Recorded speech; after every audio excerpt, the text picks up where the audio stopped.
A woman once prayed with such intensity in the tabernacle that the priest watching her became convinced she was drunk. But she wasn't drunk, she was desperate. And that desperation, poured out in silence and tears, became the beginning of one of the most important lives in the history of Israel.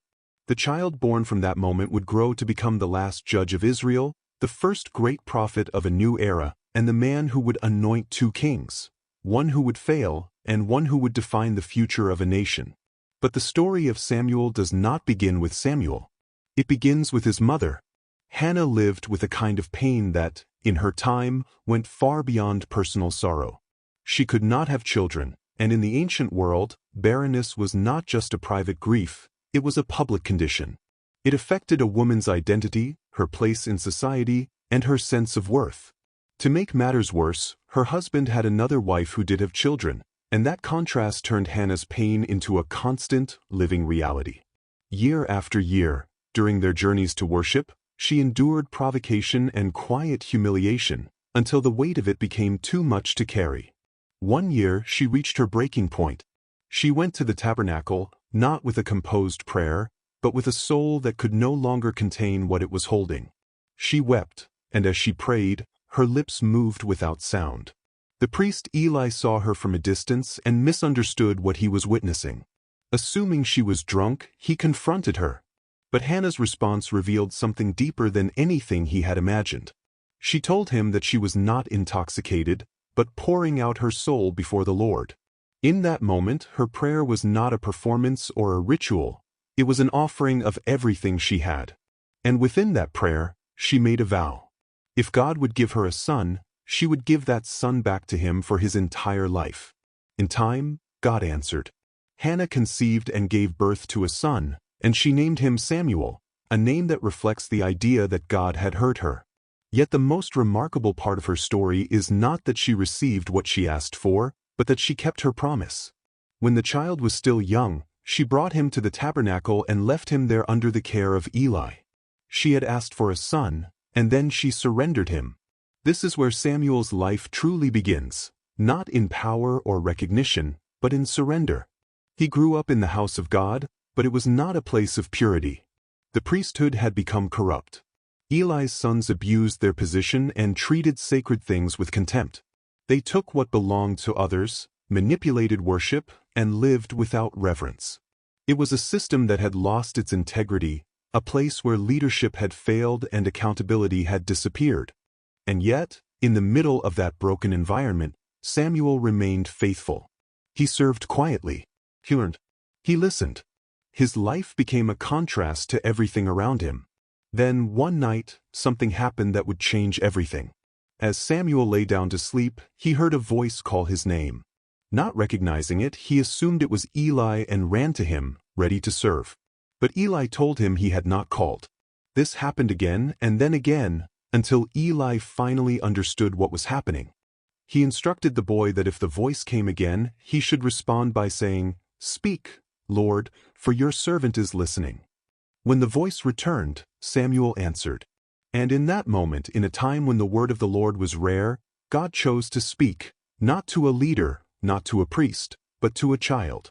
The silence was broken, and Samuel became the one through whom God would speak again.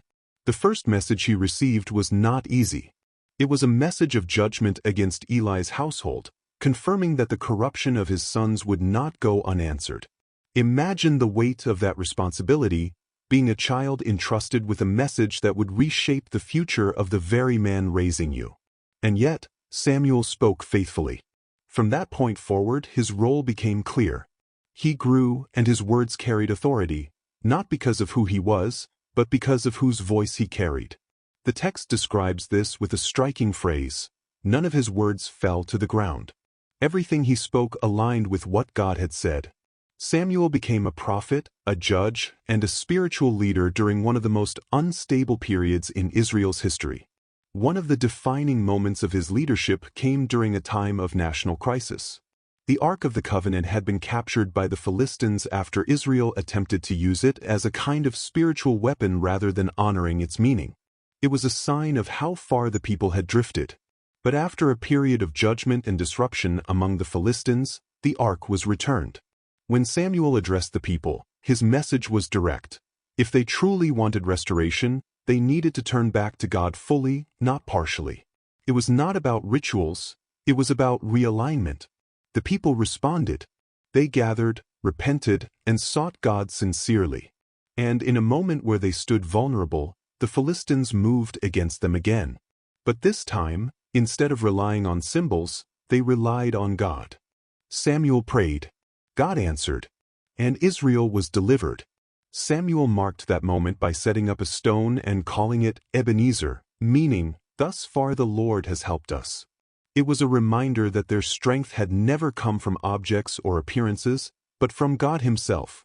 Samuel continued to lead faithfully, traveling from place to place, judging disputes and guiding the nation. He established consistency in a time that had been marked by instability.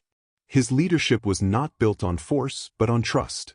Yet even a life of faithfulness does not remove complexity. As Samuel grew older, he appointed his sons as judges. But they did not follow his example. They became corrupt, taking bribes and distorting justice. It was a painful repetition of what he had witnessed in Eli's household.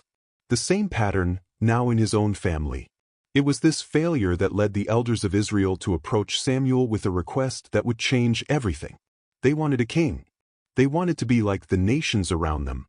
For Samuel, this was deeply personal. It was not just a political shift.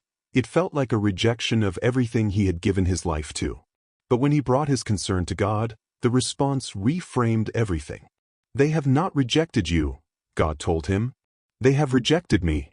And so, Samuel did what obedience required, even when it was difficult. He warned the people about what a king would bring: the cost, the control, the loss of freedom, but they insisted. And God allowed it. Samuel anointed Saul as the first king of Israel. At first, Saul seemed like the ideal choice. He had presence, confidence, and the kind of appearance that people expected from a leader. But over time, his leadership revealed a deeper issue. Saul began to make decisions based on pressure rather than conviction. He prioritized approval over obedience. And slowly, that pattern led to his downfall. When confronted, Samuel delivered a truth that cuts across generations: obedience matters more than sacrifice. External actions, no matter how impressive, cannot replace alignment with God's will. Saul's failure marked another turning point. God sent Samuel to Bethlehem, to the house of Jesse, to anoint a new king. As Samuel looked at Jesse's sons, he naturally assumed the strongest and most impressive would be chosen. But God corrected him with a perspective that continues to shape how leadership is understood. People look at outward appearance, but God looks at the heart. After all the obvious choices had passed, one remained: the youngest, a shepherd who had not even been considered important enough to be present. David. Samuel anointed him, and in that moment, something began that would extend far beyond either of their lives. The line of David would eventually lead to something greater than a kingdom. It would lead to the arrival of Christ. Samuel's role in that moment was not about visibility. It was about obedience. He did what God asked, even when it required courage, even when it placed him at risk, even when it meant stepping into something uncertain. As his life continued, Samuel witnessed the consequences of Saul's leadership, the rise of David, and the ongoing tension between human expectation and divine direction. He stood as a consistent voice in a time of constant change. And then, eventually, his life came to an end. Samuel died, and all Israel gathered to mourn him. His influence had been so steady, so present, that his absence was deeply felt across the entire nation. He had guided them through transition, correction, failure, and renewal. Even after his death, his legacy echoed. In one of the most unusual and sobering moments recorded, Saul, desperate and abandoned, sought out a medium to call upon Samuel. The message delivered in that moment was not new. It was consistent with everything Samuel had spoken while alive. Disobedience carries consequences, and God's word does not change. And that brings us to what his life ultimately reveals. Samuel's story begins with a desperate prayer and ends with a nation in transition. In between, it is marked not by perfection, but by consistency. He was faithful in a broken system. He listened when God spoke. He obeyed when it was difficult, and he accepted that not everything, even within his own life, would turn out the way he might have hoped. His sons did not follow his path. The people demanded a king. The system shifted around him. And yet, none of that erased the value of his faithfulness. Because faithfulness is not measured by outcomes you control, but by obedience you choose. Samuel never wore a crown. He never ruled from a throne. But he shaped the course of a nation. He stood between two eras and remained steady in both. And in the end, what defined him was not power, position, or recognition. It was this. When God spoke, Samuel listened. And when Samuel spoke, God's voice was heard. He had something greater than influence. He had the ear of God. And for a life like his, that was enough.